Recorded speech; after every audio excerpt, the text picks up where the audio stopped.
pala yung aking camera kanina. Laki ng mukha ko rito. Hinihintay ko yung ano. Hinihintay ko mag-start kasi hindi pa po nag-start yung ano. Tapos na masyado pa yung formal. Medyo kasi ano man yun, tema is pag-launch ng ating kapwa Pilipina ng nagagawa niya. He's the author of In the Typhoon of Life. So, kaya gusto ko i-capture yung life na ito. Hindi na nakapag-play ako. Pero, thank you sa aking beshi. Thank you, Bles Chaves-Bernstein. Thank you so much for invite. LS. So guys, please stay tuned lang po kayo. Pa-support po sa akin. Kasi, malapit na po magbilang aking watch hour. Kaya pa-support po. Thank you so much. Medyo quiet. Ngayon po, nag-start na kumanta yung ating author. Kasi maganda rin ang boses niya. Sobrang ganda. Nag-start na po. Quiet na tayo.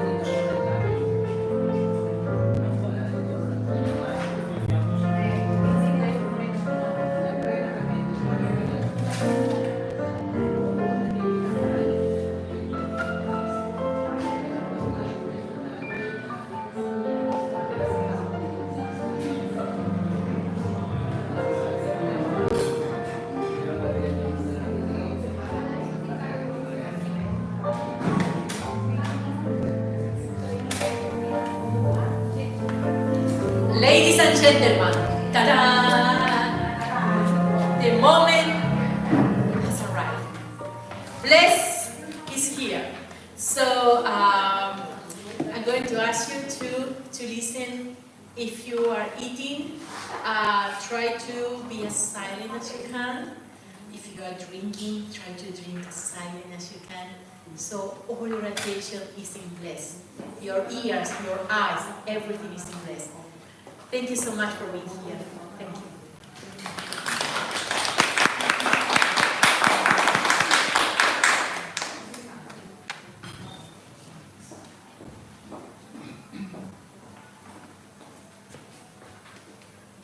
Good evening again. These are all my friends. There's no stranger here. I'm so happy tonight. So, I would love to serenade you. So, sit back, relax, enjoy. The first selection is an art song, an American art song composed in 1934 by Ernest Charles. When I had sung my songs.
next selection, or the next three selections, come from various operas.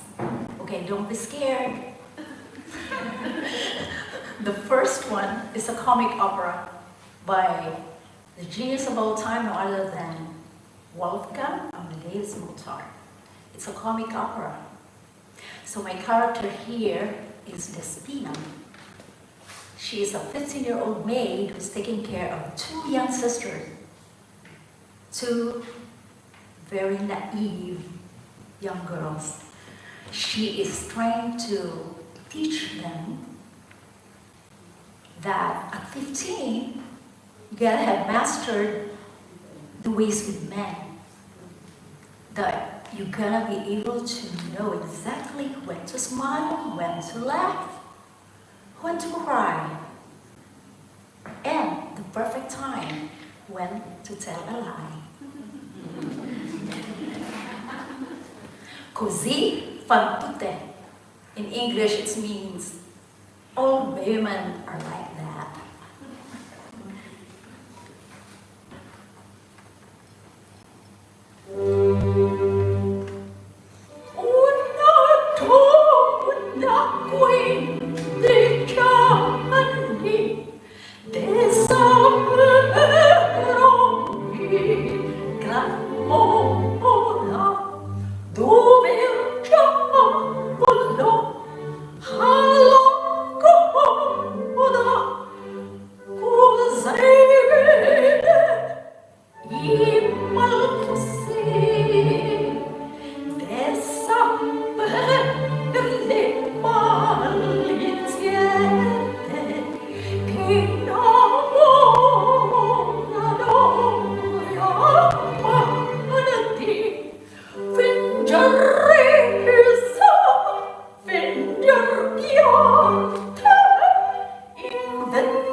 Posso io voglio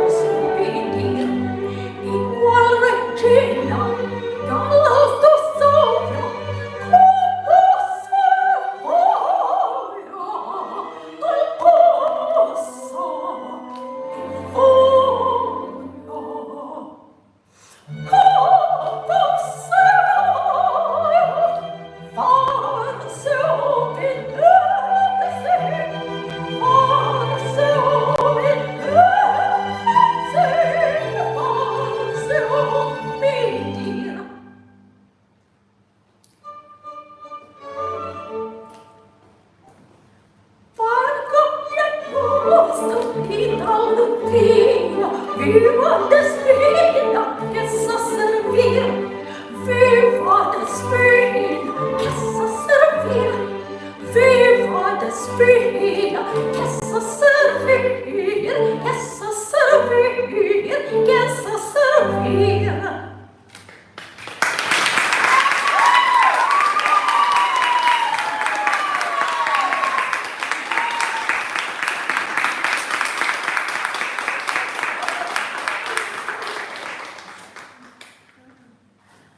Okay, I guess you got the substance of that. This Ina is a crazy teenager. The next aria is from the opera Rusalka. The story is from the Czech mythology, so I guess I have to sing it in the original language. Czech. Is there any Czech here? Okay. No one. Rusalka means water sprite in Greek mythology, not Greek, I'm sorry, Czech mythology. The character's name is Rusalka, and the song I'm singing is popularly known as Song to the Moon. Rusalka lives underneath a lake because she's a water sprite. She has her own family underneath the lake. One day, she came to the surface of the lake and saw a handsome human prince and instantly fell in love. So what did she do? She came back to her dad and asked her dad if he could turn her into a human with a human soul because she wanted to be with the prince. Well, the dad said, he warned her, but hey, go and summon the witch. So she did. And you know what happens when a witch grants your wish? What happens? You pay an expensive price. But Rusalka didn't mind. She was so in love with the prince. So here, Rusalka is begging the moon to shine on her beloved prince, to tell him, let him know that I'm always going to be here waiting for you. Rusalka by Antonin de Dvorak, written in 1900.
May sound to you like it's not an opera. It's supposed to be a lullaby, but in 1934, George Gershwin, an American composer, wrote the opera Porgy and Bess. And the opening number is Summertime.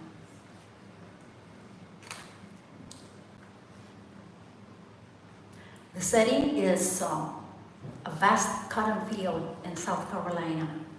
And Bess, my character, is singing about her dreams for her little baby.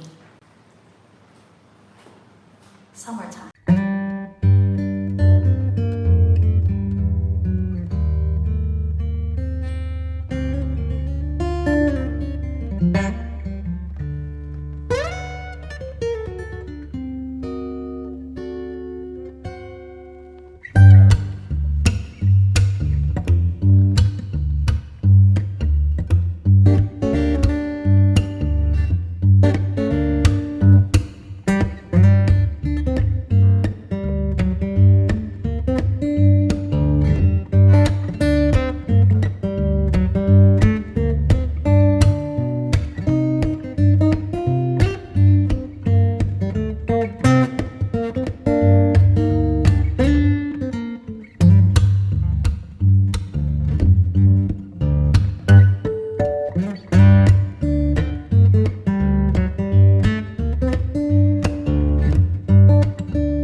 Hello, mega love shoutout po sa inyong lahat. 5 minutes break.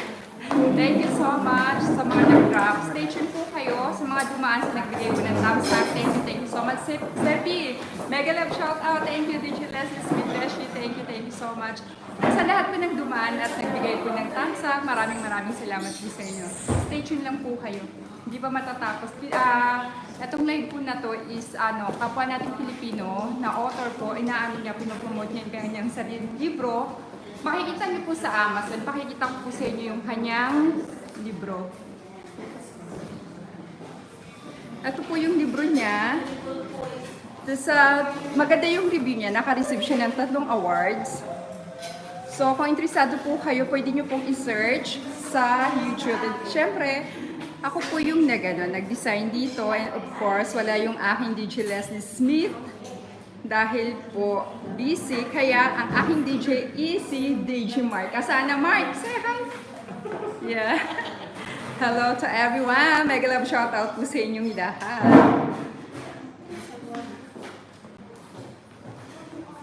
So, thank you po sa mga nag-drop by. Maraming salamat po sa inyo.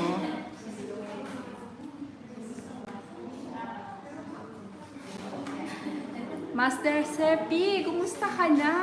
Ang daming lagi nagpupunta sa live stream mo. Ang daming nakikijamming. Yes, DJ Leslie Smith, ganda ng boses, sobra pang opera. Lang, thank you so much lang. Salamat sa support. Shout sa lang, thank you. Ay, Nanay Lutinia, mega love shout out. Thank you po sa inyong pagdaan. Maraming salamat po sa pagbibigay ng thumbs up. Maraming salamat po sa support. Pasensya na po, hindi ko kayo maano kanina. Spanish kasi bawal mag-ingay. Sobrang tahimik kami rito. Lahat nakikinig lang po talaga. Ayaw mo na magsikahan. Ito muna ako. Chika muna tayo, chika. Kumusta po? Kasi, habang ako po yung nagla-live, ako po yung taga-sunod ng ilaw, yung spotlight, nandun po ako nakapatong. Kaya hindi ko po mabasa yung chat nyo. Kasi ako po yung ng spotlight, yung nag-ooperate ng spotlight. Kaya naka-steady lang siya. So ngayon pa lang ako nagbabasa ng ng mga message nyo. Thank you! Mega love shout out kay, of course, kay DJ Leslie Smith. Nanay Lutinia Vlog, mega love shout out. Opo, long time po. Long time po, first time now ate. Ito, busy. Hindi na ako makapag-live stream. Nag-i-address lang po ako kapag may mga event. So sayang po kasi watch hour kaya naglalaro ako. Para kahit hindi po ako masyadong nag-i-address, hindi po namumula ang aking watch hour.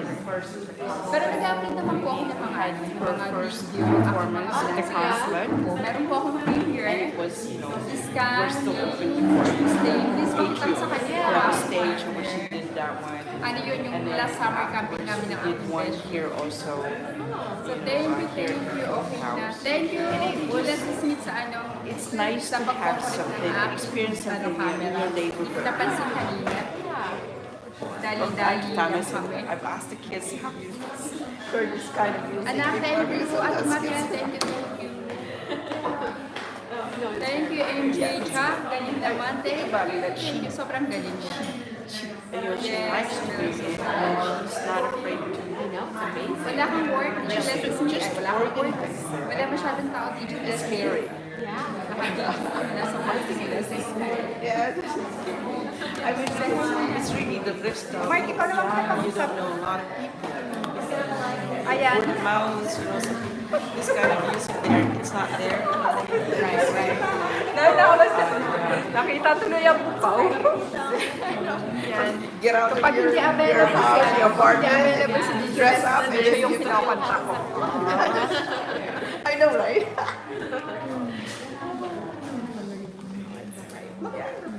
I can do every time I get my Ano na siya dito? Maganda yung pag-isa. Kasi tumahan siya sa mga table. I still haven't turned any in. Yeah, you have to 21. You have to work out because I'm leaving in December. So that's why we have a deadline in, I think November, when was that? Ito yung ano, pinopromote. Okay. I did not know that. I'll Check I'm not sure about the deadline date thing because then, so it gives me time to work on it. yeah. Thank you po sa Before, mga yeah. nag-ano. No, I'm just going to Oh, nice. because I have Thank to, you. Stay yeah, I tuned na have po kayo. to use the leave that I don't get time to have. So, My mom was this sort of sick. Yeah.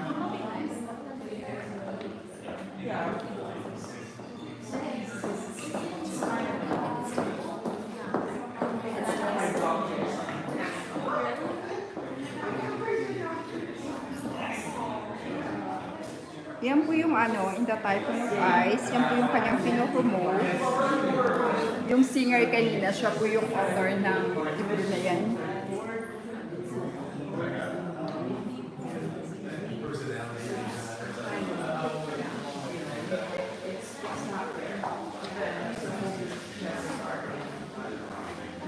So break lang kami. Medyo solemn yung event ngayon. Private lang, mga invited lang kami.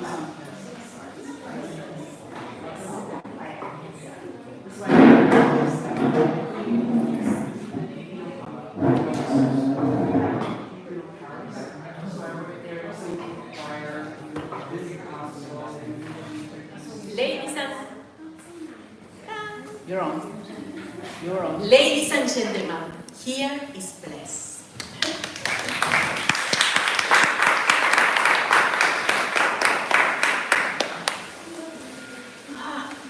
I need all the time to change my outfit.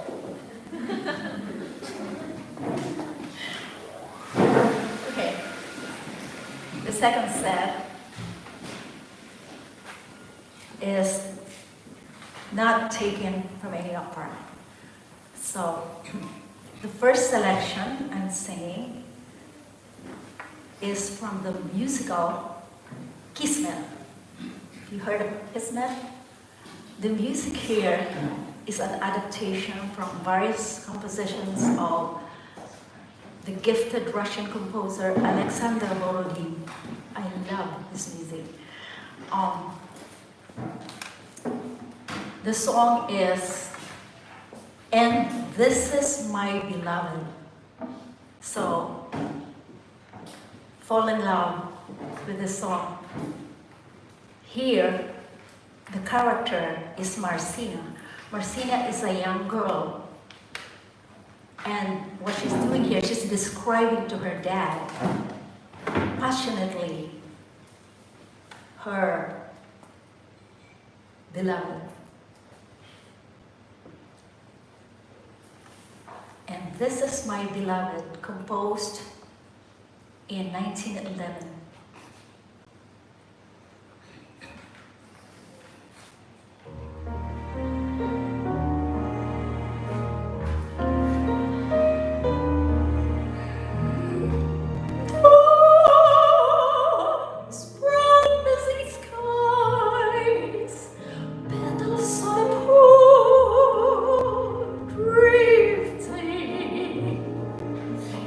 Imagine this in one pair of eyes, and this is my beloved. Strange spice from the south, honey through the cold safety.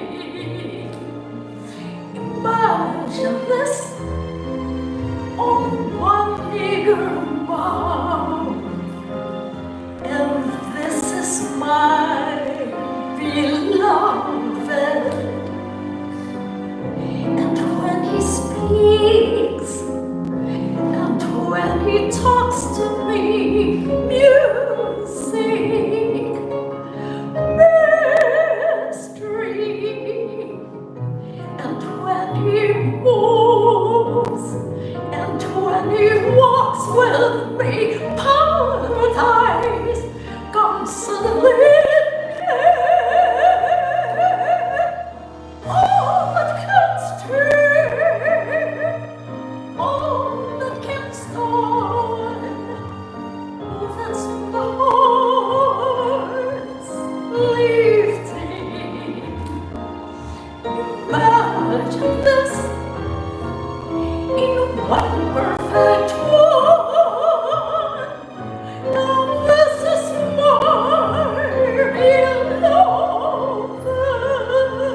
promised me paradise comes a little in there.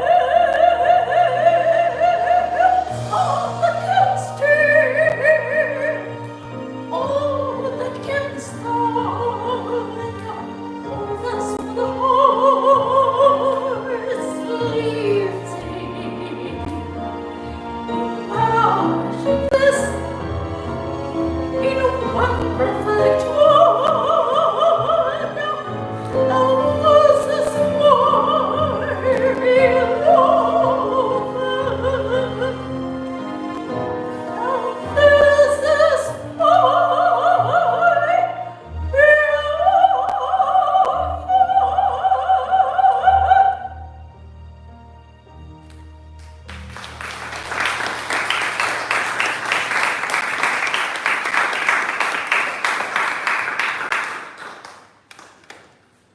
The next selection, I think everyone knows. It comes from a modern musical, The Phantom of the Opera. It was composed in 1986 by Andrew Lloyd Webber. Think of me.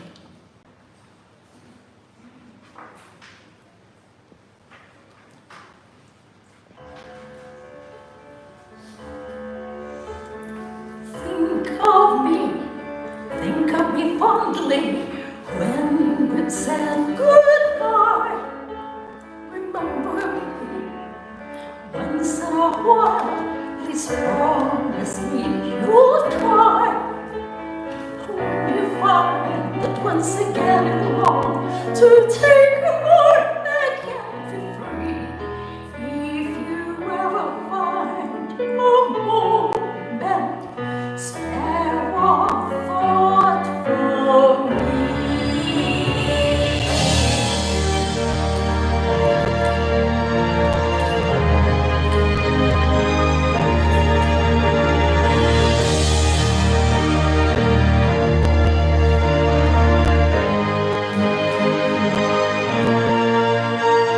We've never said love is set free, or wasn't changing as the sea.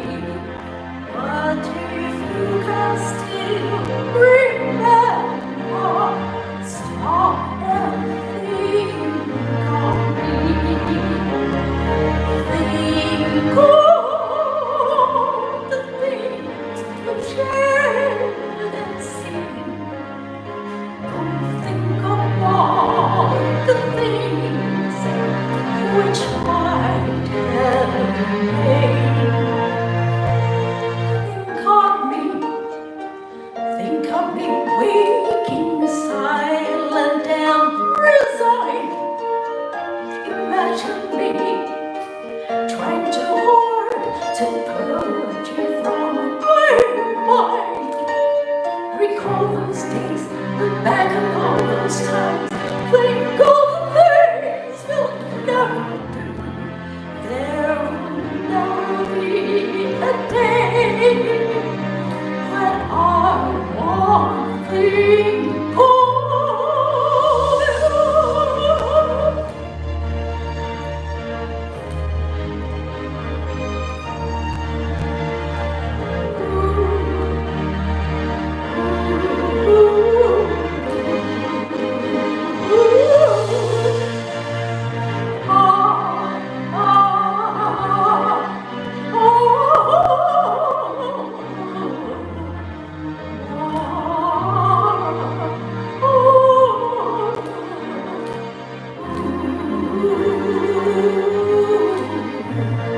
We've never said love was certainly or wasn't changing as the sea. But please promise me that sometimes you will think.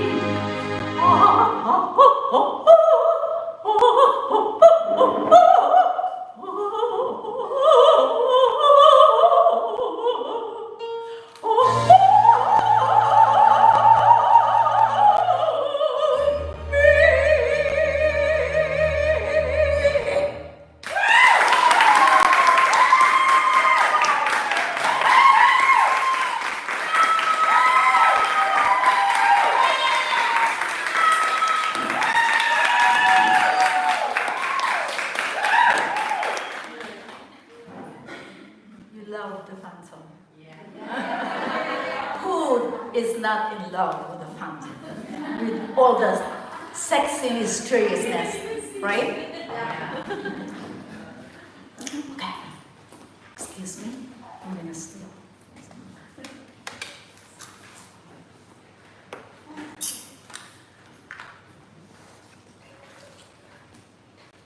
I don't want the evening to end without singing this particular song. Any one of you here has experienced unrequited love? Here's the definition of experience.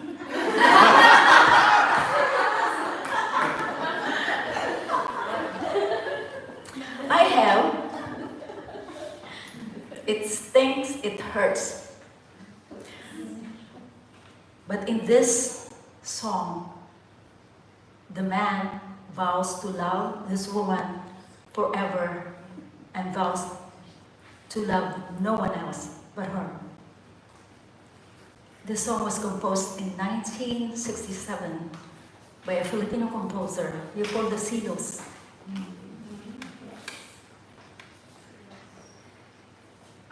To my Filipino German friends, I'm dedicating this song to you. Let the words and the lyrics roll over the edges of your tongue so you can feel what it's saying. Dahil sa isang bulaklak, because of a flower.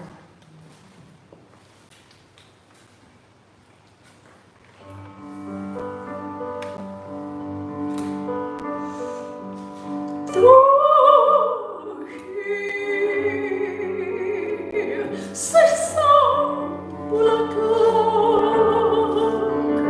sumilang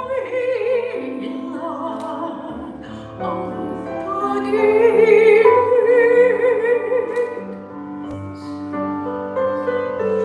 Ba't tibok na kaniyang puso ay luha at pag-ibig.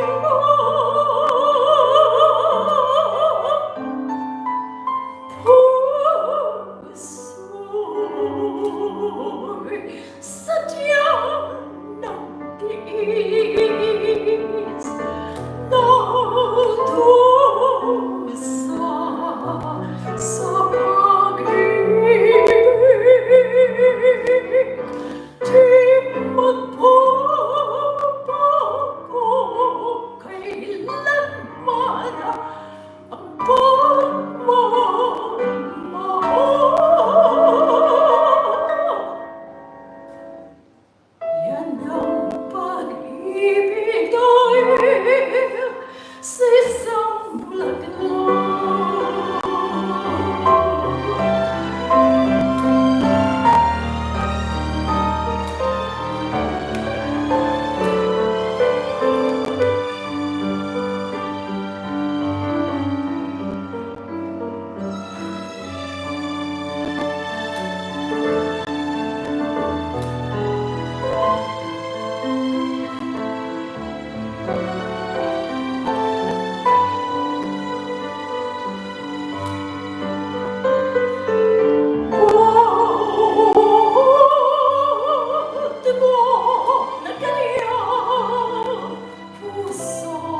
feel like I just went over to my home country, the Philippines, and now I'm flying back fast to Germany.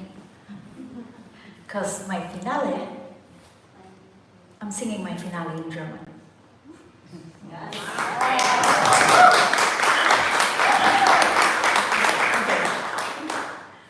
This selection, it's actually an aria taken from an operetta, which is shorter than opera. It's written by Franz Lehár. He's Austrian-Hungarian composer. And this is one of the most popular arias that he has written. The opera, it's taken from the opera Giuditta. So the character's name is Giuditta, and I am describing how hot my lips, my kisses are. I am a dancer who is like in a trance and like possessed when I dance. Meine Lippen, sie küssen so heiß.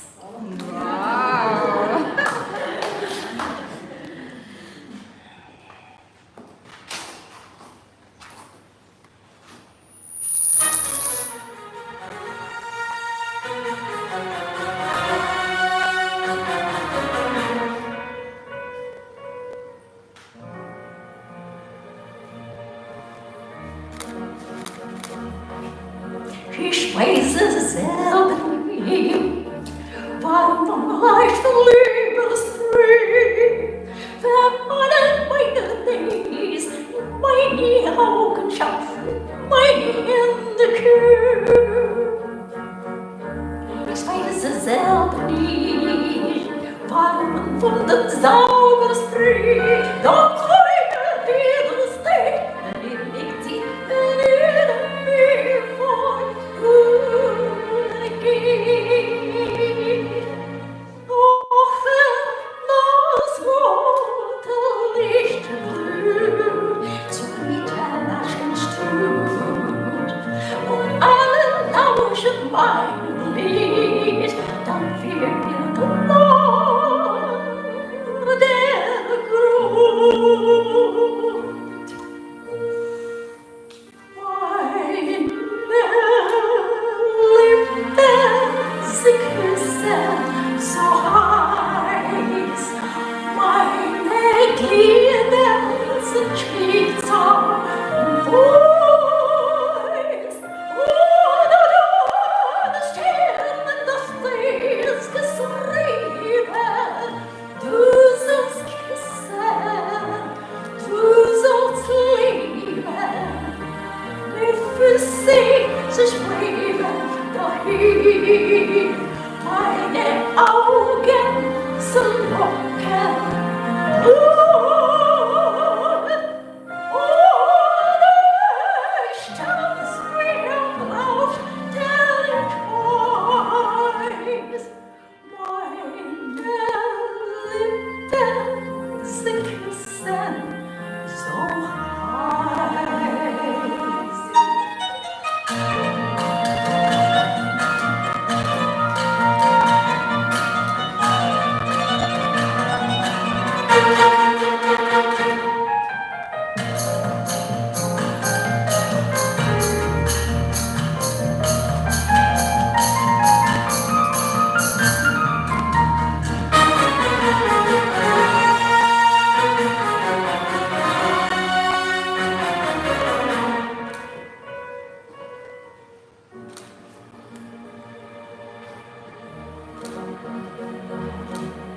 In meinem Atem drin, das Blut der Tanzerin, das meine schönen Luft, der was des Tanzes Königin im goldenen Alcazar. Ich war so wunderschön, ich hab sie auf den Thron geschön, so süß aus der Mond, wird der Tanz des Sommer alle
much. Thank you.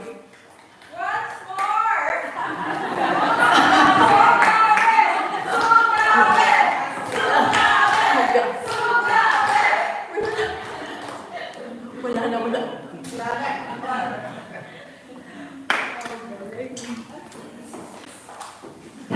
How about, okay, instead of an encore, I really have an interesting story to tell.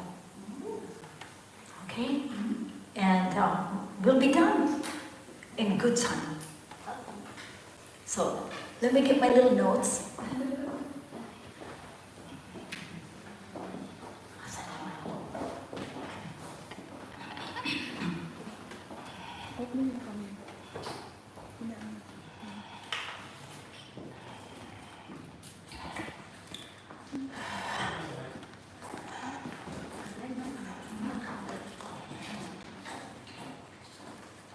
Okay lang ba? Ay, hindi ba tayo? Okay.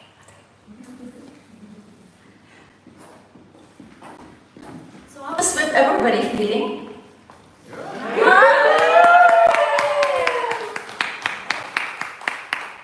I have to give my applause to all of you because, oh my gosh, this is one of the best audience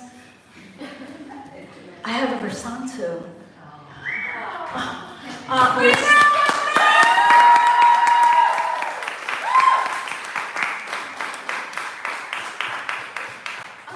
will take this time to acknowledge Raquel Diaz Dominguez, a very kind and generous.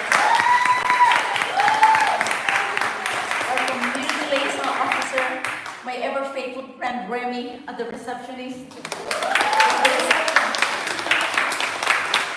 And who else? Oh my goodness. Some of my friends here have traveled far from Würzburg, Mark, Annalisa, Mirasol, from Dartmouth, Michelle. What city are you in again? From You're from Frankfurt. I'm sorry. Very far. That's so far. And my good friend Josie, an art gallery owner from Munich, and Cess is the publisher of Billy Blog magazine that circulates, I think, all over Germany. Cess Seidel. And they traveled really far to come here and join us this evening. And of course, my neighbors, my lovely neighbors, Kendra and Tara and Lisa, Mr. and Mrs. Hamlin, and their teenage son. I don't know the name. I didn't catch the name. Jonathan. Thank you so much. And I have a fellow alumnus here from my alma mater. really? No, I'm not. And we just met. You know where we met? In a Yeah, restaurant. last week only. Last week. I'm Tina. Shane. Exactly. And then my ever faithful, the who makes me beautiful with my hair, all the live colors that I could ever think of with my crazy moods. She puts up with it, artist, hairdresser, Chelsea.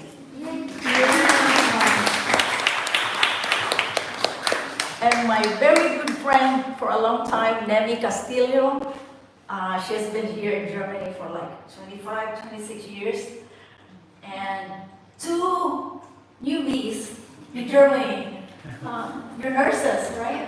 Yeah, fellow nurses, fellow my frontliner, Leia, and she. And Michelle,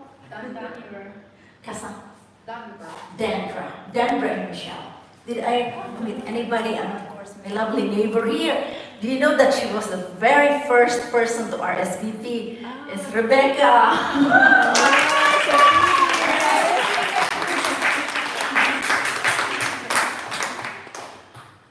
And okay, to capture certain moments, if you're doing the action, you can never take a picture of yourself, okay? I don't care about selfies.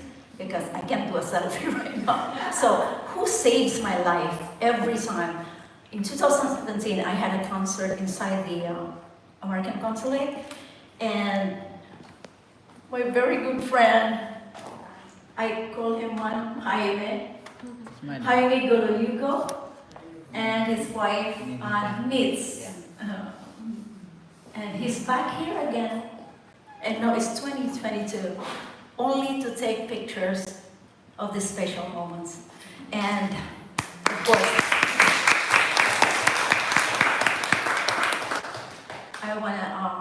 course, I would like to have a picture with each one of you later. So please, not leave without pictures. I am so Asian, right? So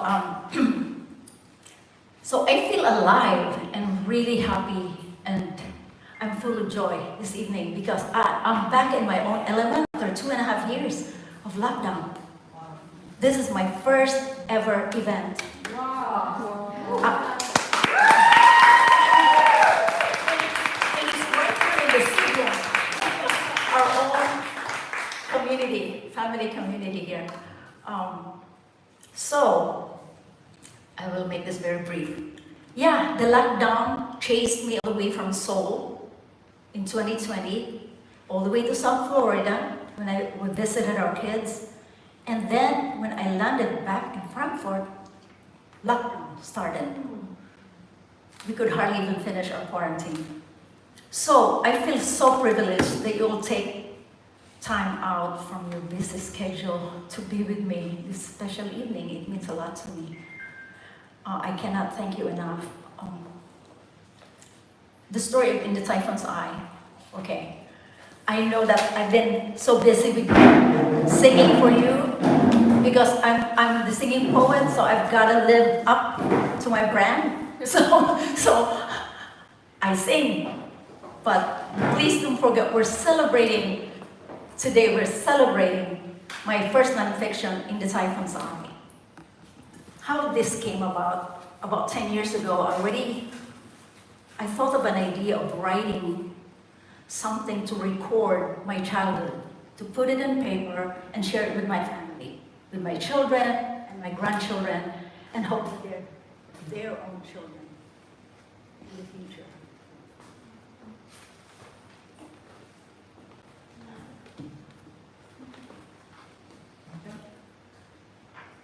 What inspired me was reading a book authored by a 96-year-old man.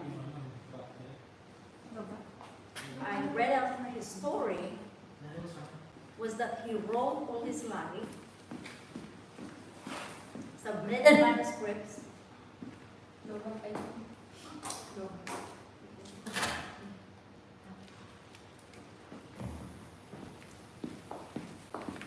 So does that work? Use the microphone. Excuse me. Can I? Excuse me.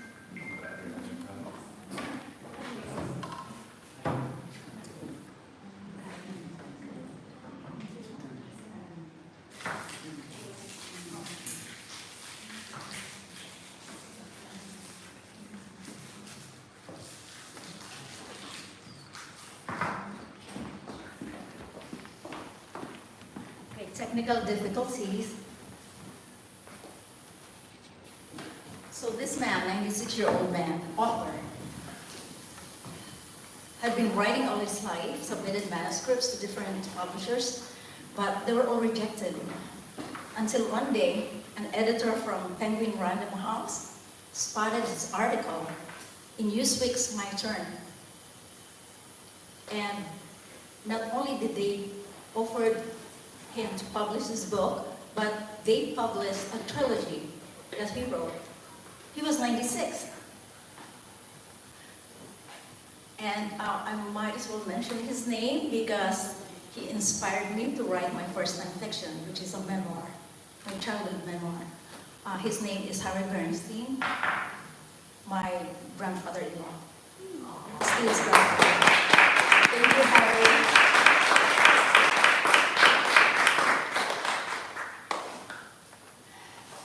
So I wrote the first 3 chapters 10 years ago, but I decided to shelve it because life happened.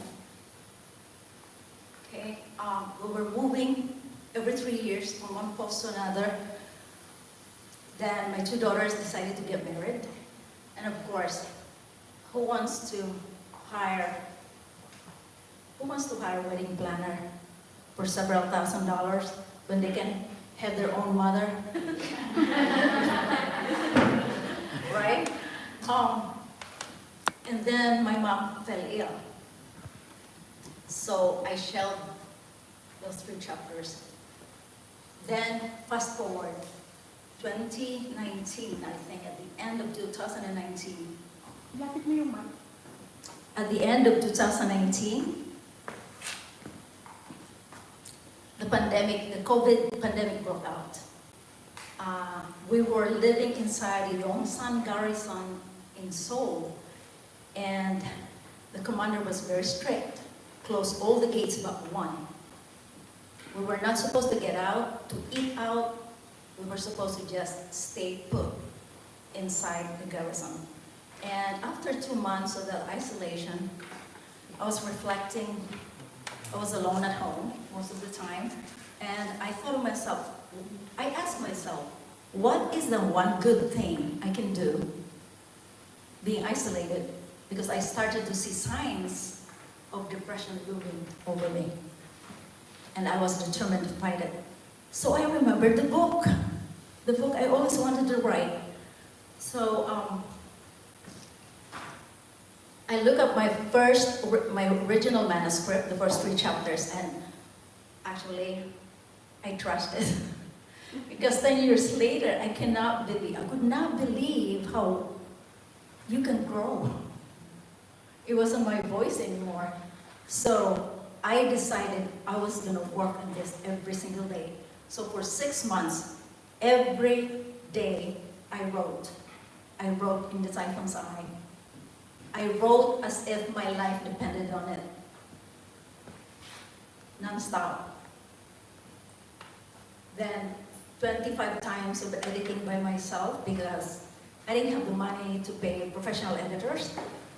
So I edited myself 20 times. Then I have 2 friends who are writers themselves. They help me, they help critique. So another 10 times review. And the last stop, guess who is my last stop? You read my writings? This gentleman sitting right here.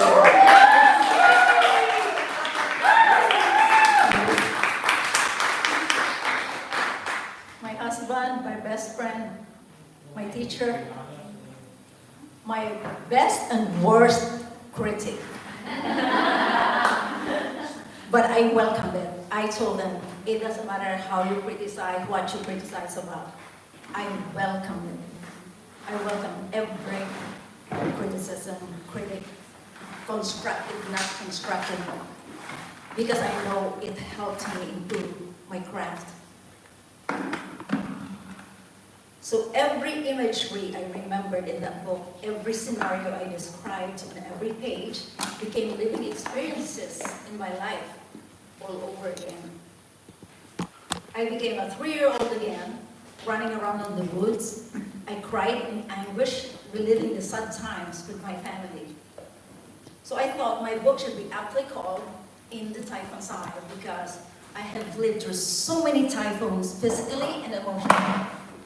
And that's how the title came about. This story, that book, is a story of childhood, a story of coming of age, a story of leaving home. It's a story of an immigrant. It's a story of a dreamer. It's full of dreams to the point where her waking dreams and sleeping dreams are all the same. It's also a story of sacrifice in the name of family love. A story about overcoming adversities and unrelenting faith.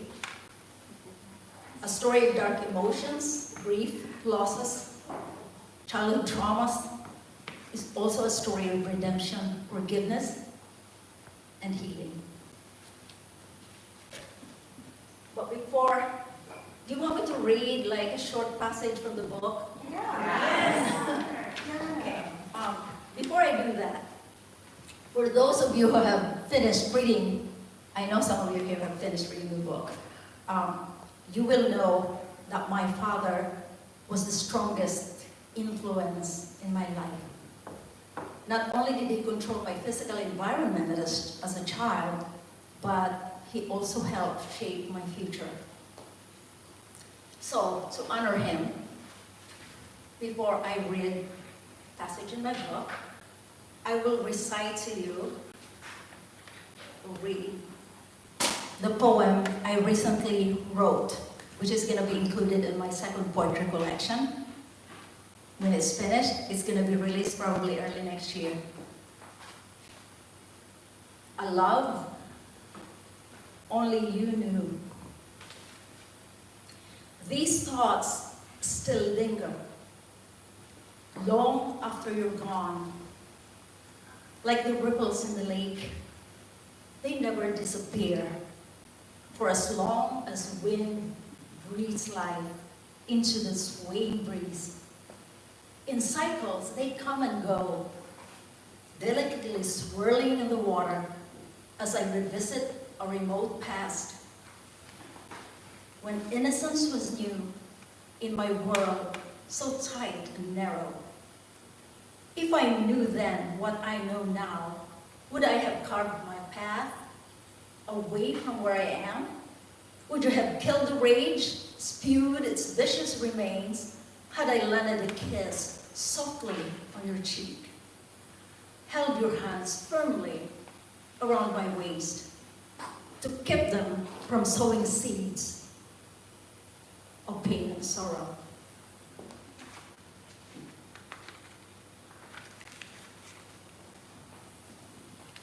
Would you have cheered for me if you had heard me sing my songs?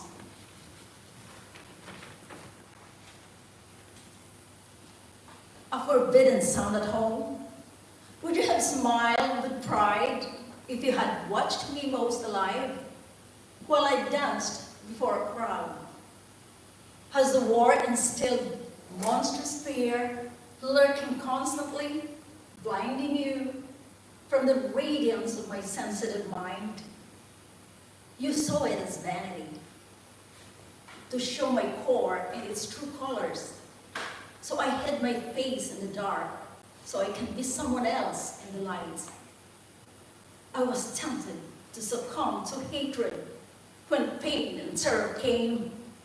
Then I saw a glint of love spark in one corner of your eyes, trapped beneath the mask of anger, seen only in fleeting moments. Years have blurred images of torment. Questions don't matter any longer. I'm endowed with grace, pouring all over. If you look down from where you are, you'll see how I have chosen to love you for who you are.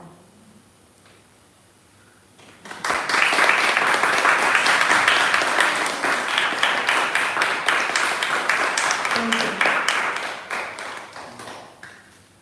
That's the life of my father in my mind, in my memory.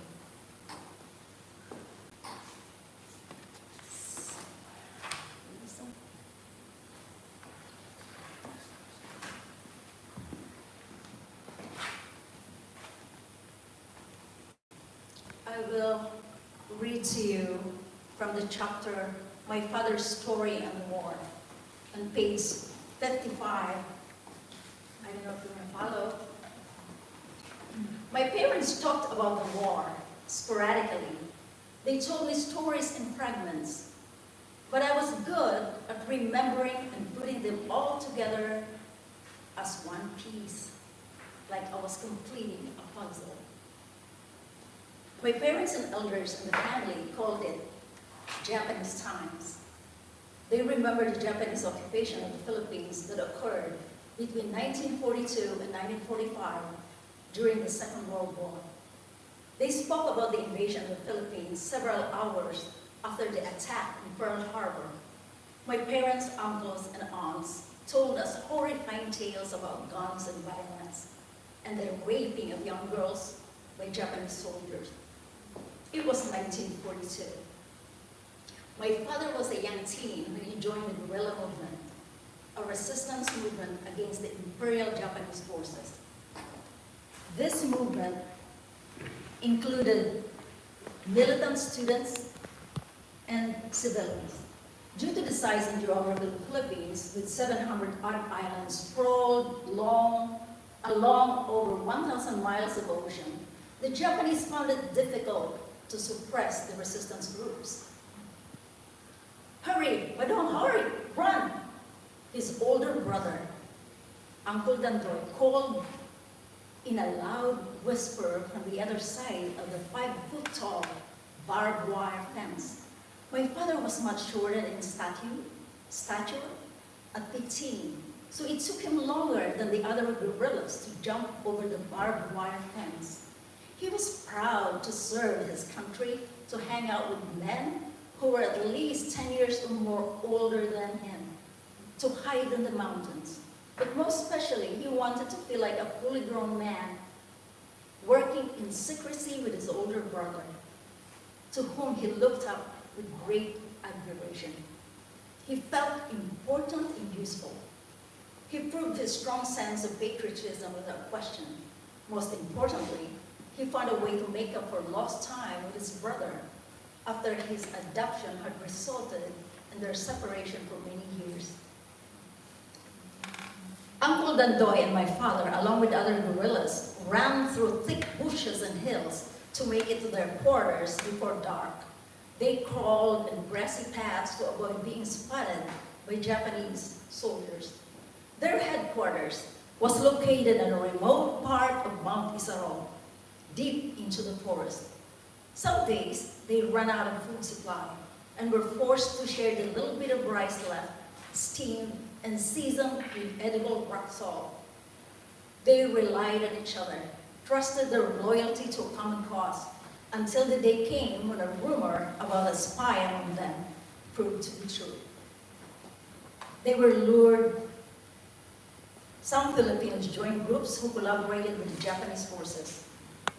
They were given false promises. Dandoy, the Japanese got your father. He's in the barracks now, being interrogated. The Japanese barracks was in the center of the barrio named Batu-Batu, later known as the town of Ocampo, where I grew up in. Pale white and drenched from sweat, after running several kilometers over the hills, one guerrilla soldier brought this disturbing news. Uncle Dandoy and my father immediately went into shock, but only for a few moments. A reliable source informed them that the spy, a Japanese collaborator, was behind my grandfather's captivity. He was a relative. A few days passed and more news reached my uncle about the physical torture my grandfather was suffering in the hands of the Japanese soldiers. He was told that my grandfather remained stubborn and did not allow any interrogator to draw a single word out of his mouth. He persisted in his resolve to remain mute. The gut-wrenching sound of his screams filled the Japanese barracks as each of his fingernails was slowly pulled out with the use of steel pliers for every question he refused to answer. Pulling the fingernails was followed by cutting fingers off, one at a time.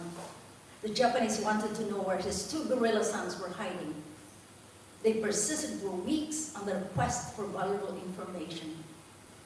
They knew that they failed when my grandfather finally succumbed to hunger, exhaustion, loss of blood, and physical trauma from the blows he received for hours on a daily basis. Never, not even once, did I hear my grandma, Dida, mention my grandfather's name. With deep affection reflected in his eyes, my father once described him to me. He was 6 feet tall, had light brown eyes, medium brown hair, and European-looking nose. He was of Spanish descent. His name was Sixto. I'll end it with there.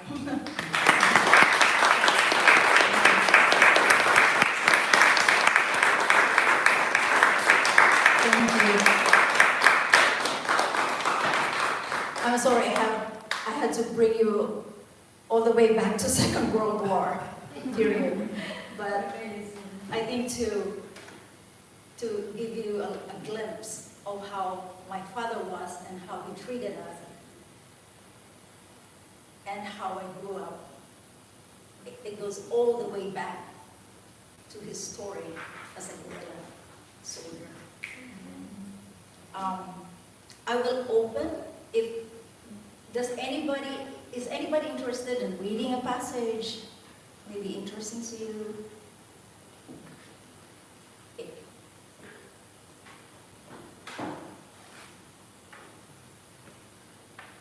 Okay, no?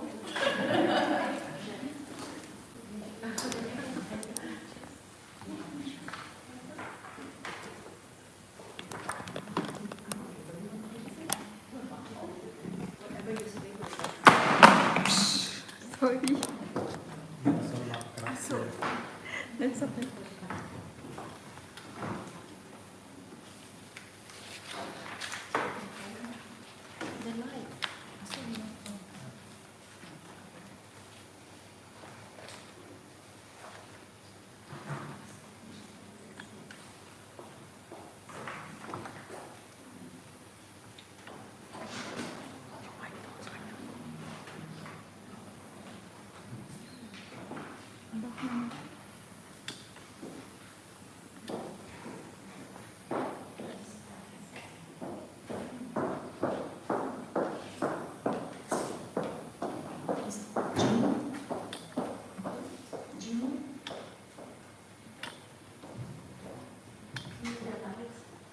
June, the youngest of my mother's siblings, was more of a playmate than an uncle, as he was only 4 years older than I was.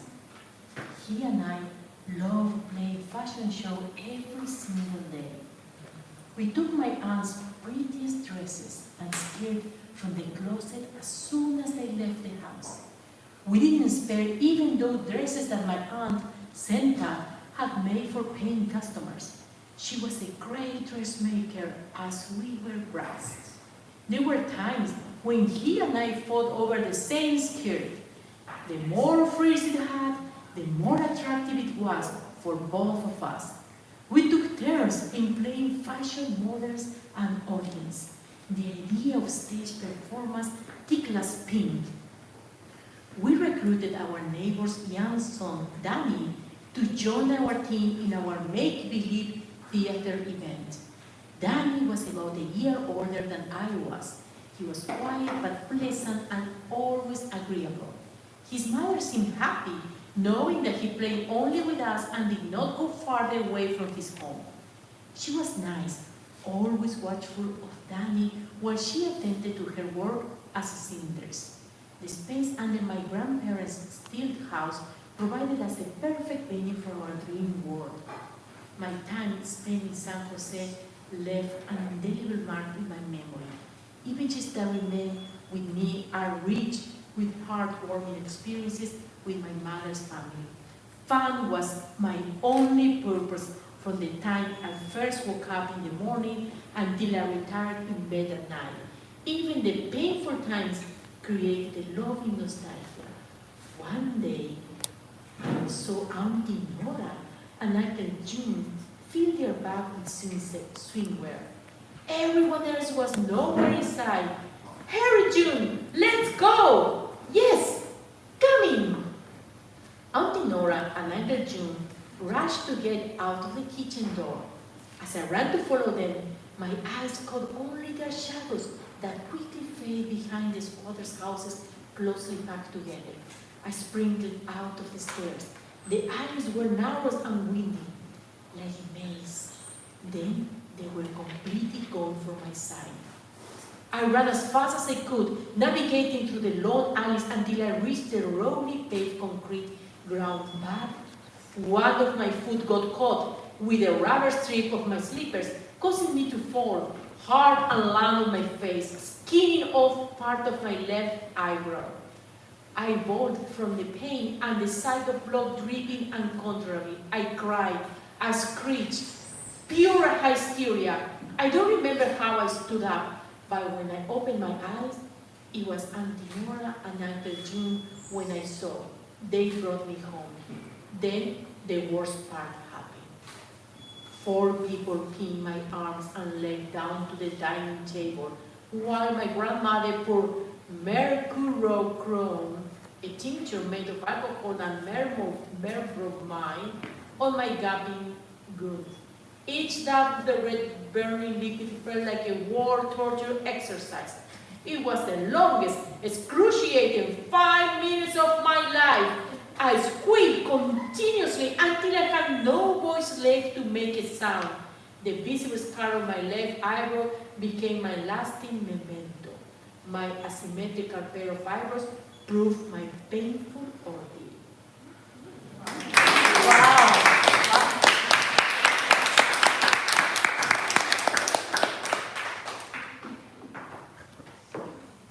Who's next?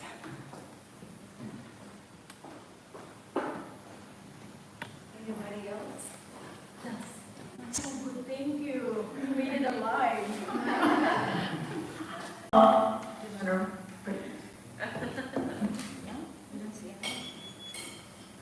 Anybody else?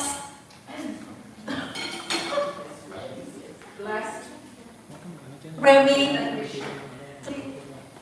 this I can relate to myself, having so much siblings in the family.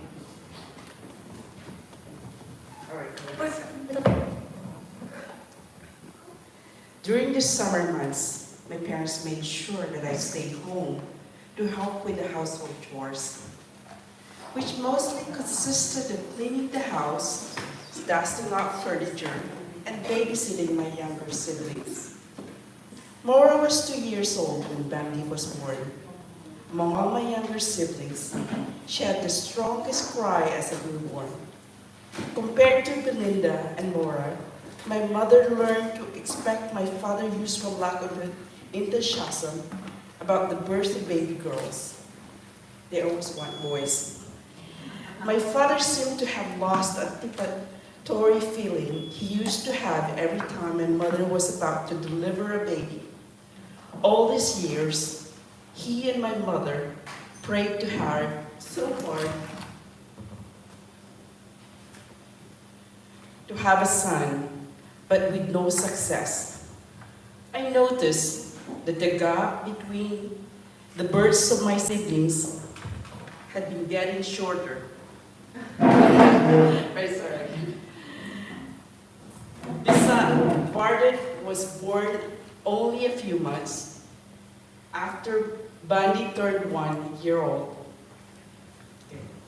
One thought crossed my mind. My mother wanted to keep trying to have a baby boy in order to please my father. I did wonder about it. My assigned responsibility kept adding up. No summer months here. You're all babysit all the time. I believe I became the designated babysitter to my younger sisters. With 5 girls in a row, my parents decided to give us names that started with the letter B. I wasn't sure if it was sense of humor or the need to convenience or for convenience that gave them the idea to name us that way. Blesilda, Belinda, Bertilda, Blandina, Vivida. Where's Bles? Belinda turned 7 a few weeks after my 10th birthday, and she started mentioning that she wanted to go to school with me. 5th grade made me feel more challenged with my academic subjects. I realized then that the bigger the challenges, the more desirous I became to overcome them. Teachers began to give students more homeworks, to which my parents never paid attention. This time, my father thought Belinda and I were both growing fast and so deserved more responsibilities. He passed on to her my assigned task of dusting furniture and gave me a new task to do. He handed me this responsibility of checking all handheld kerosene lamps every day to make sure that they had enough fuel. There was a 3-gallon tin container filled with kerosene that was placed in one corner of the kitchen.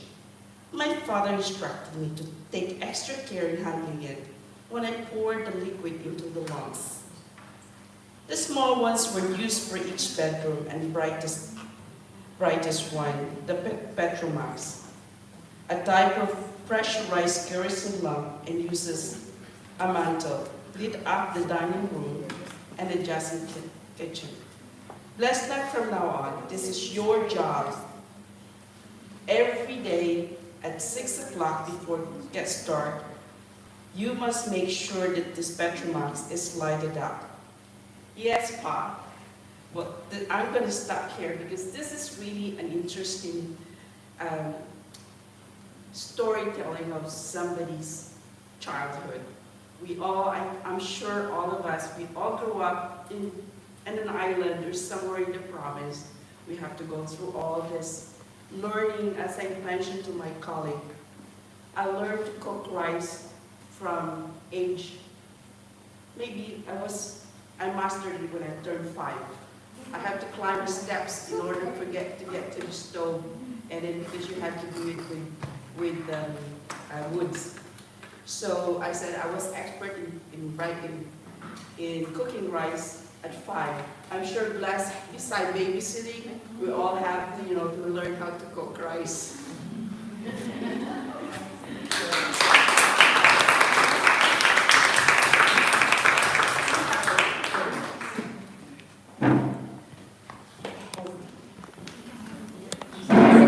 Can we put it down?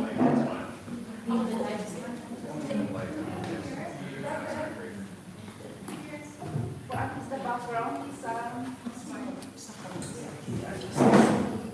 Is this up now? Is that?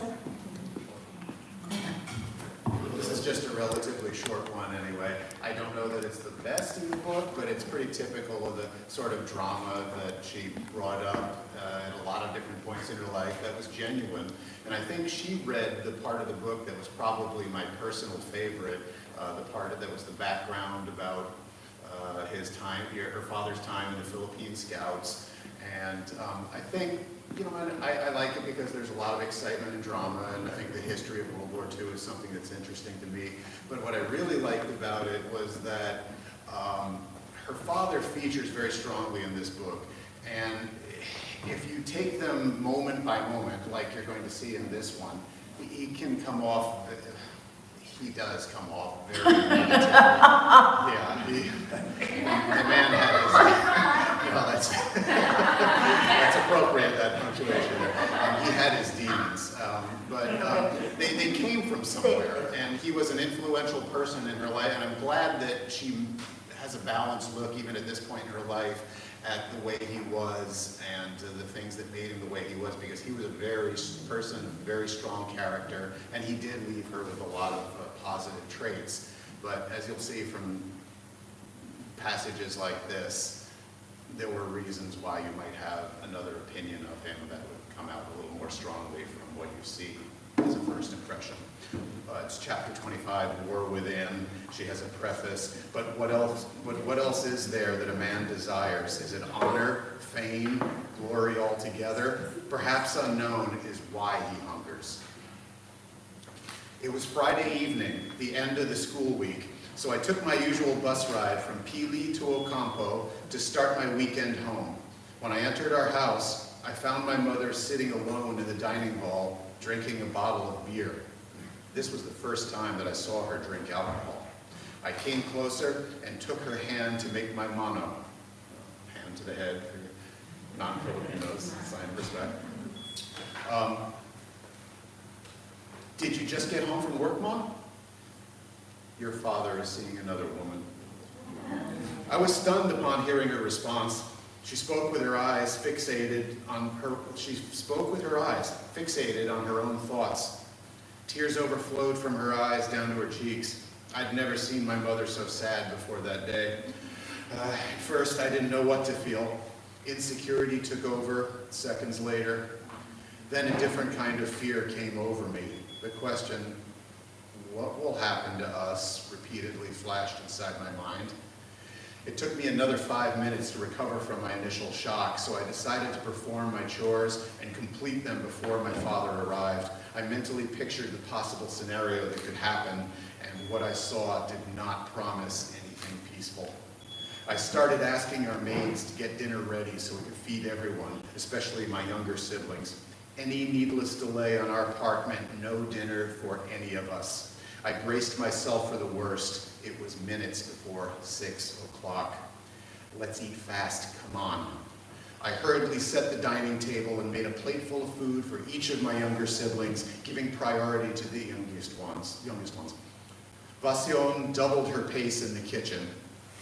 Everyone sat in their designated chairs, and I gave Dong and Joe their dinner servings. I felt tight in my stomach, and I slightly lightheaded. I couldn't taste the food. I nibbled a bit of rice, then decided to stop altogether. We must clear the table now. It's almost time. I snapped at everyone out of fear and time pressure. I saw how my sisters and brother quickly chewed and swallowed the food and cleared their plates, then washed their hands, and as a learned post-dinner ritual that my father had demonstrated numerous times, it was critical that we got settled and out of sight before my father arrived. Nervous and imagining my parents in a confrontation, I surely did make everyone nervous as well. I made them disappear into the bedroom. The door suddenly swung open with a loud bang. My father's arrival increased my anticipation of a fight between my mother and him. We sensed the tension that it created from the bedroom when I tried to keep all my siblings quiet. My mother never left her position, sitting in the same chair where I had found her earlier. How could you do this to me? In between her cries, my mother confronted my father. How many cows did you sell behind my back? My mother started pacing the floor. And who is this woman you're supporting now? What are you talking about? My father's stern facial expression hinted suppressed annoyance. I've been doing my part all this time, bought food and groceries. I paid Bles Chaves' tuition last month because you wouldn't let go of your money. No wonder. Just stop this nonsense, Saul. My father went inside their bedroom. I peeked through the cracks of our bedroom door that I kept tightly closed. In between her uncontrollable sobs, I saw my mother pace back and forth aimlessly. Vasion kept my sisters and brothers busy with their senseless stories. You are dishonest, Salvador. This is it. This is it. Putang ina mo. You son of a whore. You are an animal. My mother's voice started to get hoarse. She sounded fatigued and worn out. The slit of a crack on our old wooden door opened up like a screen and gave me a full view of my parents fighting. I saw my father walk towards the spot where my mother was standing. He swung his one arm up in the air and aimed at hitting her, except my mother was fast enough to run for her life. Her face showed me the pain she was feeling and the heavy burden she was carrying. The long argument between my parents must have exhausted my energy as well as those of my siblings. It was only 8 o'clock in the evening when I saw them fall asleep on the mat. Belinda was the only one who stayed awake with Vasion and me. That night, I forgot to pray. It was a night when I needed it most, I later realized. Saturday morning came early. I was relieved to wake up listening to the quiet sound in the house. I glanced at my sisters and brother, who seemed lost in their sleep. No loud arguments, no one crying. As I lay there, I immediately sensed something else beside the quietness. Change was coming. Then I remembered wishing that whatever it was, we would all be safe. Vasion, give me a cup of coffee. Right away, Manoy Badong. My father was up. I saw him walking toward the dining room with a distinct limp on his right leg. I wondered what happened to him while we were asleep. My mother must have heard my thoughts when she described what she did the night before while everyone was sleeping. Of course, I would never choose to fight face to face with a man. Your father threatened to hit me, so I taught him a lesson. I told him, you better make sure you never fall asleep. What happened to him, Ma? I hit him with a 2x2, wooden bar measuring 2 inches by 2 inches. I hit his leg so hard while he was asleep, it felt good. My mother's pain turned violent. My hatred for my home grew more intensely. I thought of running away.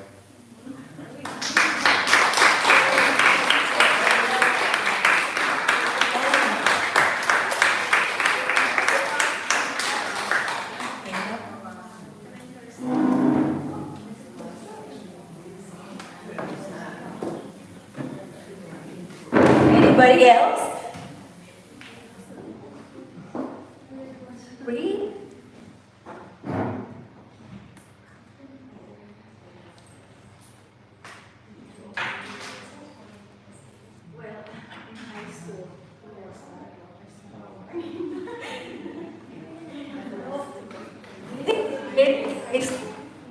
Okay, I lost my page. I had it ready.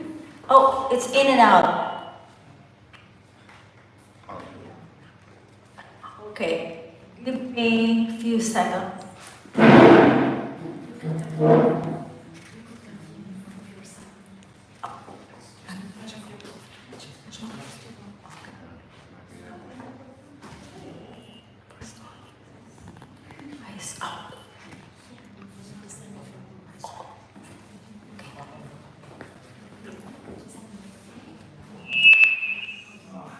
Two microphones.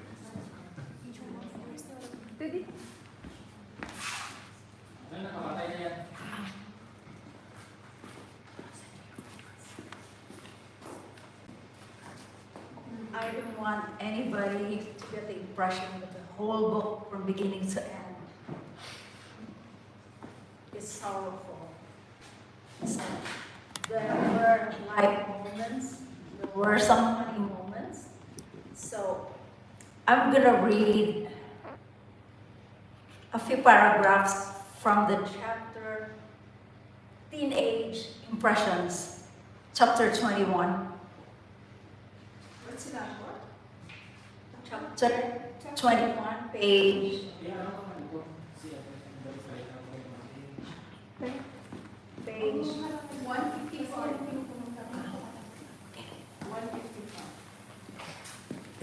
Page 155.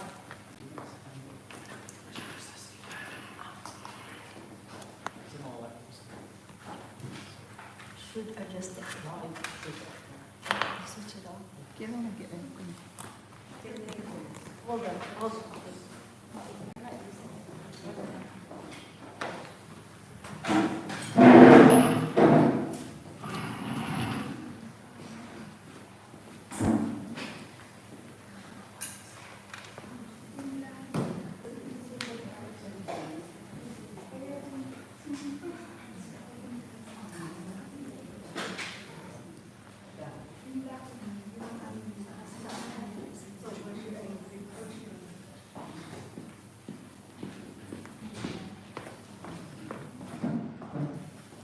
Yeah. Yeah. Checking the angles. Yes. Blacking or promotion. Okay.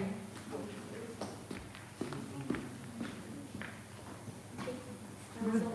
Continue. Is this included? Yes. Okay, teenage impressions.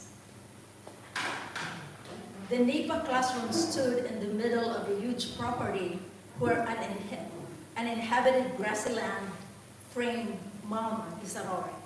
The novelty of our location, the wide space and scenic views provided some amount of redemption for me, having lost my favorite teacher.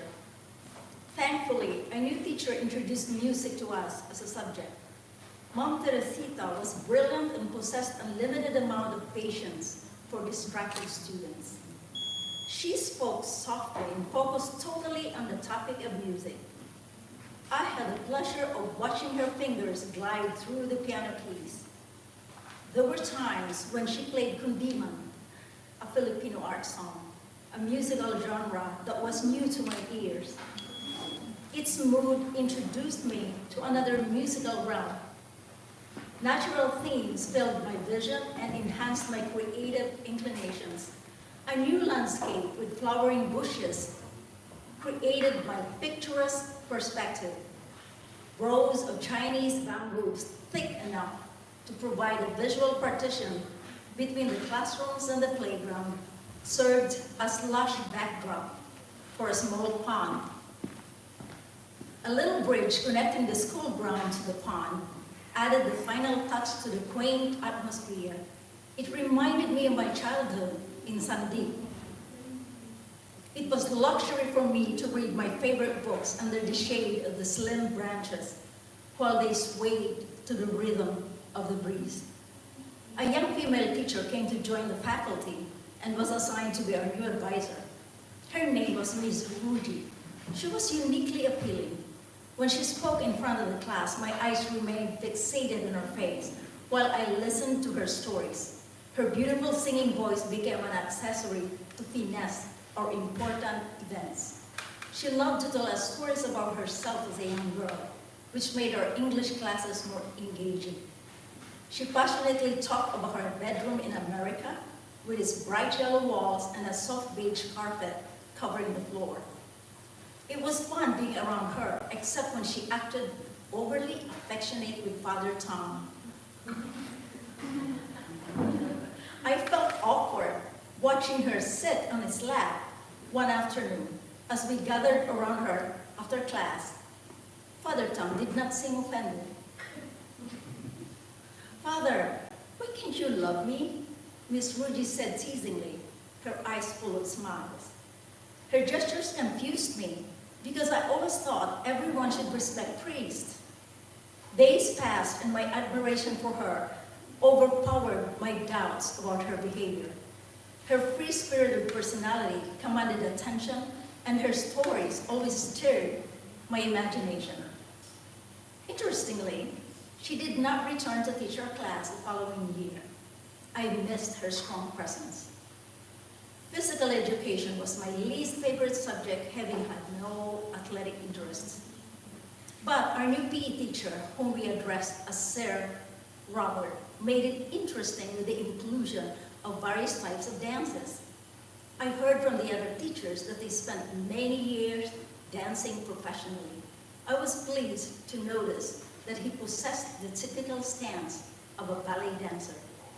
He was inspiring both as a dancer and as teacher of dance. He picked me as one of the dancers in the group he trained for a performance in a school event. I discovered another love, dancing. The combination of music and artistic movement allowed my body and limbs to twist and sway gracefully. Sir Robert displayed a beautiful form when he danced. I was inspired. My toughest challenge was how to keep my involvement in these events a secret from my parents. Staying at Yaya's house, Yaya is my father's adopted mother, during the week helped my situation. Borrowing costumes from friends kept me going. As far as parents were concerned, extracurricular activities were mere distraction from my academic studies. The Indian Love Call was a group interpretative dance choreographed by Sir Robert to be presented as the highlight of a literary program. Dina and I were both cast in this performance. I felt proud that Sir Robert placed me in the center of the dance, along with Dina and a male classmate. I found out quickly that my dance partner was Adrian, whom I met when he moved to Bicol during our sophomore year. He was boyishly handsome and spoke Tagalog, an Austronesian language from which Filipino was based.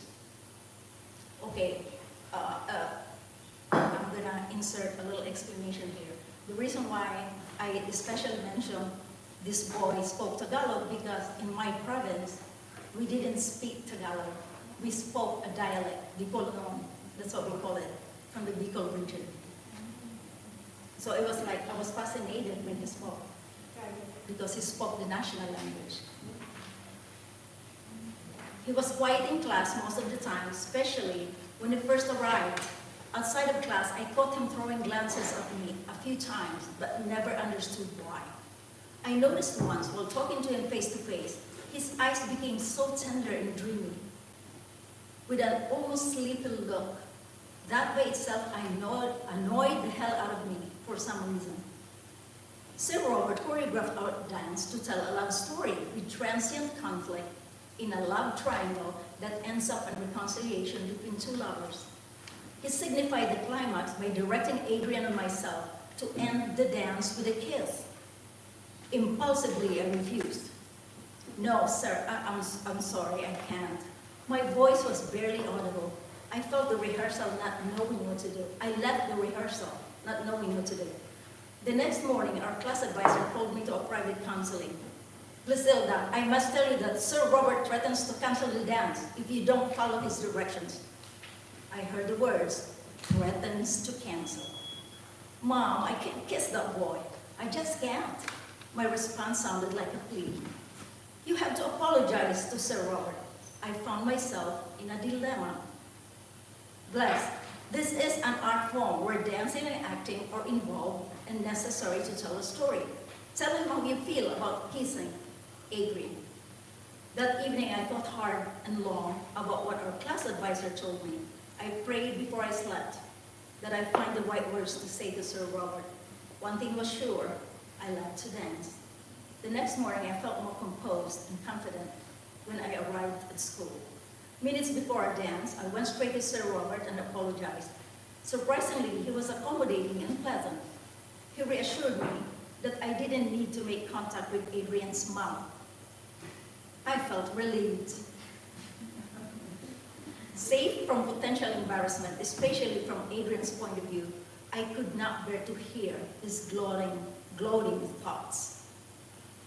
Sunshine was generous on the day of the event to resemble the original structure made by American Indians. Artistic hands built a colorful wig. Okay, I will skip one paragraph, and so now the actual dance. Miss Ridge's voice sounded convincing, calling for her lost lover. We started to lose ourselves in the dance, transported into a hypnotic state by the sound of music. I forgot all my concerns about the intimate scene between Adrian and me. He held Dina's waist and raised her up above his head as the audience gasped in surprise and admiration. I kept dancing until I saw Dina gone from center stage. It was my turn to raise Adrian. He danced and moved faster than before until he came an inch away from my face. Then the climactic point drew the lovers back together in their arms as they kissed passionately. Adrian and I locked our heads to hide our mouths from the audience's perspective. We acted well. The audience saw us kiss. As we made our final bow, I revealed my winning smile.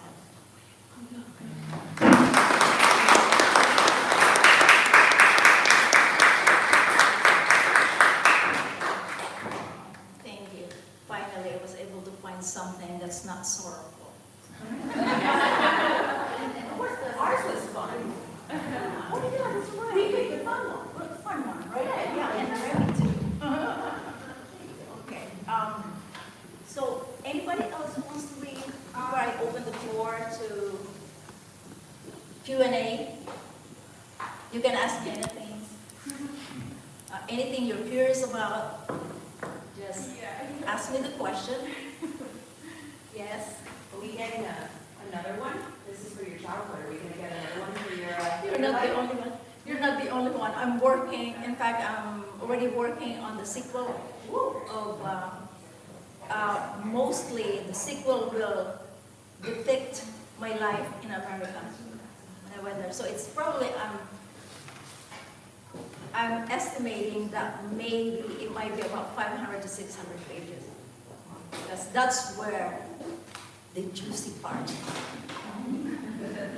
What happened in America.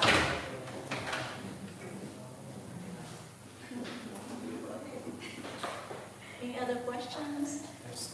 Have any of your siblings read this yet? Have your brother, have any of your siblings read your book yet? Yes, Have any of your siblings read your book yet? not all of them yet. Some are so busy with their jobs. I was just curious, when they do read it, what their response is to some of your memories, and if they have similar memories, and if this is new information to them. I think some of the scenarios, because they were about, some were toddlers. My two youngest ones were toddlers, and in between will be about 7 years old and 9 years old. I'm the oldest. So my sister, my youngest sister next to me, she was born 3 years after I was born. So there was 3 years intervals, 3 years, and then towards the end, it became 2 years and 1 year.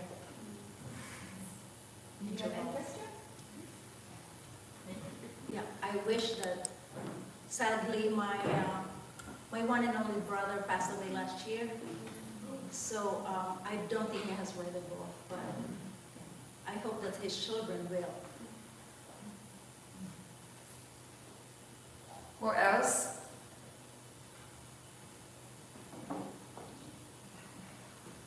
Any other question you're dying to ask? Curiosity? Chelsea? Do you have any, I'm quite loud, do you have any like crossover between this book and your poetry books? Did you ever write poetry about, like, you wrote a poem about your dad? Do you have like Oh, I have similarities a between poetry your- collection. Yeah, your Yes. poetry books and this, is there, if we read both of them, will we see common? Yes, yes. In fact, the reason why I designed this book with like few lines borrowed from my poetry collection is because it depicts the same scene. Because my first poetry collection, titled Without Rhyme, it was published in 2014. It's like a narrative. It's 100 poems, but it's progressive. So that's why it's called a poet's story. You see all the borrowed lines at the top, the italicized ones. Yeah, that's taken from my first poetry collection. Oh, wow. And the good news is I'm almost done with the second poetry collection, The Sensuous Healer. It should be out maybe early next year. Any other questions? You want more storytelling? Oh, sorry. When was the moment that you decided to be a writer? Like, what was the moment what was the click that said, sometimes we have like stories that we want to tell, but then when was the moment that you say, I want to write, I want to put this in the paper? I don't know that. Oh, it's a very good question. Thank you for asking that. When I was 12, that's when I entered first year high school. And I met my teacher. I call her Miss Mom Chip. The rest is a nickname for Teresita. When we were in class, she taught English and literature. When she introduced Shakespeare's work in our class, I was so fascinated. It's like all I wanted to do was write sonnets, like with the perfect measurement, up and down, across and down. And it was like a game for me when I was 12. So then I noticed that she treated me differently from my other classmates, my teacher, to the point where some of my female classmates got annoyed. Well, she would always ask any one of them, go and get Bles for me. Tell Bles to come here. Hey, go and get Bles for me. So at that time, I didn't know what that meant, or I just remembered it's in my memory. So when we were one day she assigned us to a writing assignment in one page of paper. And we brought it the next day, and I gave her 2 written assignments because I couldn't decide which one I wanted to submit. And she glanced at it and she said, "Bles, I want this one, not that one, because this is the writing of a sinner." I didn't understand what she meant. So she started giving me classic reading materials, books, American books, of course, Pollyanna, Tom Sawyer, Huckleberry, and I didn't quite understand the culture, when I read those books. But she kept giving them to me, and she kept telling me, read them, and then come back to me if you have questions. So I did.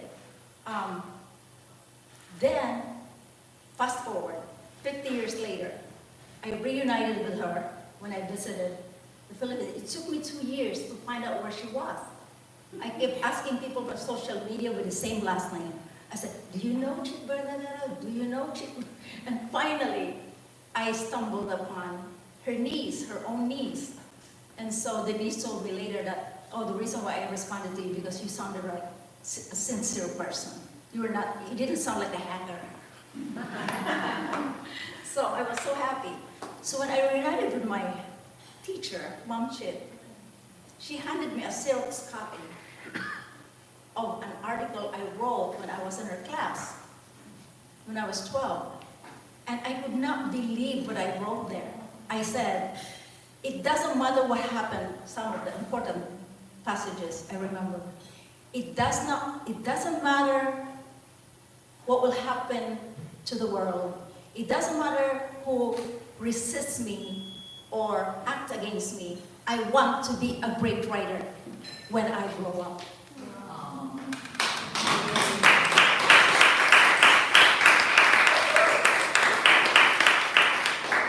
So I was 12. So in one of the conversations after I reunited with Mom Chit, I asked her, I was so curious, I said, "Mom Chit, how did you recognize that I was going to be a writer, that I had it in me, and that I was going to be a poet?" Her response was, "Bles, I saw it in your eyes. It was always there." So she's very significant in my life because without her, I wouldn't have recognized what I could do. She opened my world to the world of poetry and writing and literature. So I always mention her in my dedication in the book. I'm very thankful to her. She's now 84 years old.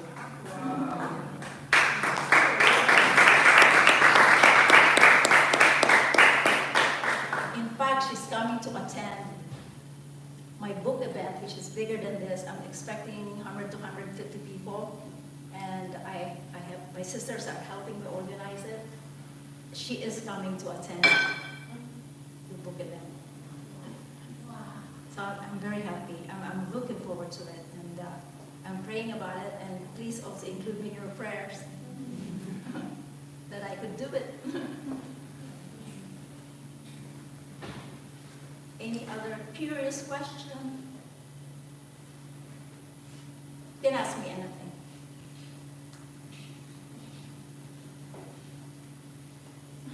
Take a question.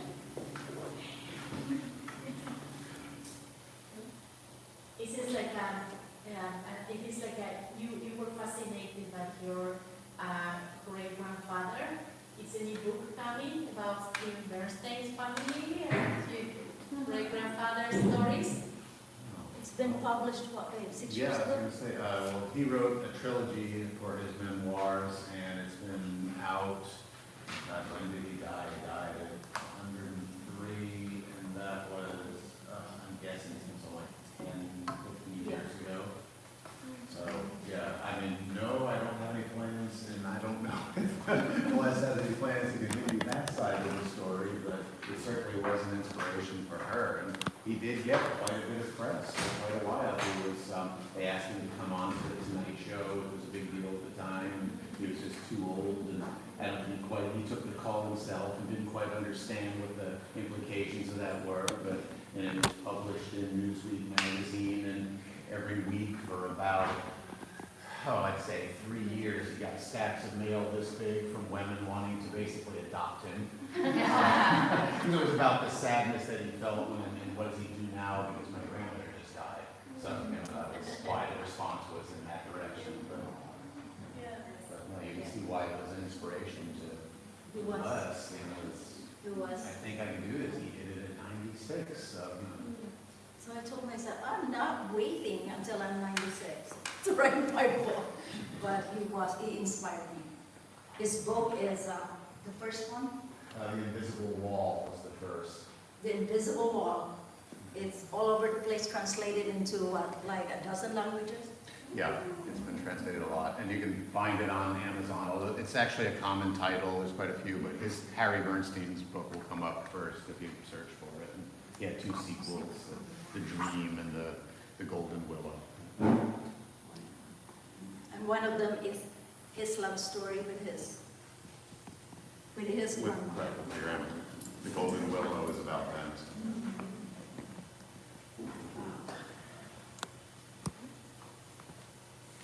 So, hi, Manong Jaime. Okay, here's my comment to you. I know that you are a very good writer by writing a book, but I think you are a very good singer also. So let's talk about that singing ability. When did that passion of singing or your expertise in singing came about? Thank you for asking. It's actually in one of the chapters of the book when I discovered that not only do I want to sing, but I want to sing really well.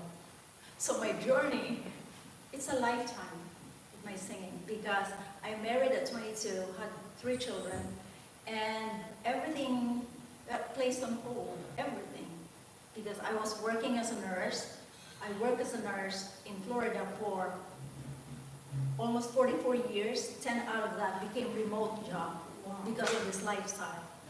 But I did them all. I work on my days off sometimes because 3 children with a tight budget. Sometimes you have to do it. I work double shifts, 16 hours. This is what happened.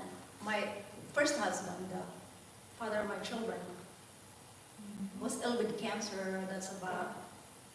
It was 1995 when he passed away after 1 year of treatment. And then I became a single parent. I was a single parent of 10 years with 3 teenagers before I met this gentleman here.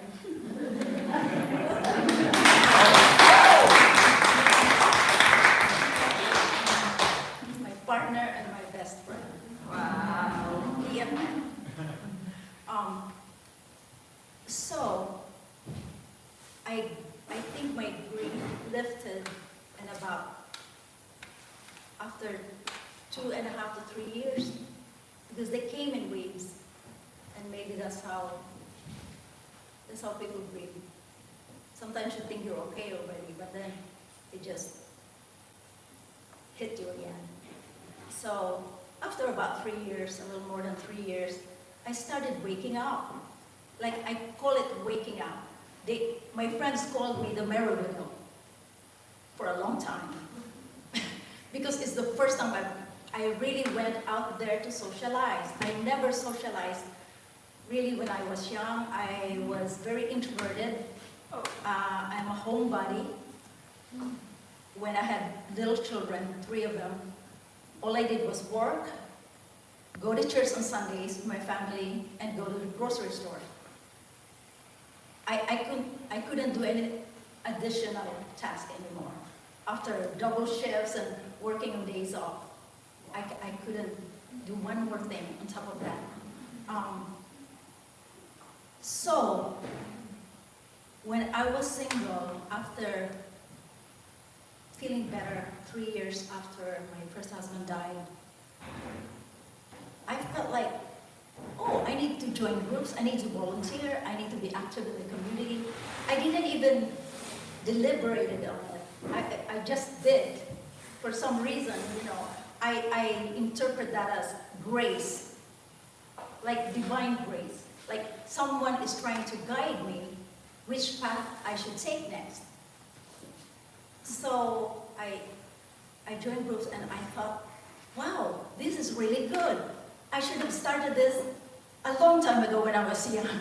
Social life, this is good. And then I started making friends, more friends, and we would go to salsa clubs. You know, salsa clubs in Miami are very popular. We just go, we don't have to have male friends with us. We just go and everybody wanted to dance with us. And so I enjoyed that period of my life. In fact, having suitors follow you once to ask you to dinner, to lunch, to the movies, to concerts, and performances, that was the perks of being a single woman. Right? So I loved the attention too at the time. I didn't realize that socializing really felt good. One day, I was driving by, and I always drove by this conservatory in Miami. It's called New World School of the Arts. And I always wondered, I had the same thought every time I drove by. My thought was, what must it feel to be one of their students? It's a conservatory with academic credits to you because you work for a degree, and music. There were so many different areas: ballet, music, jazz, dance, visual art. But I wanted the classical music program. So what I did, I enrolled in a private music institute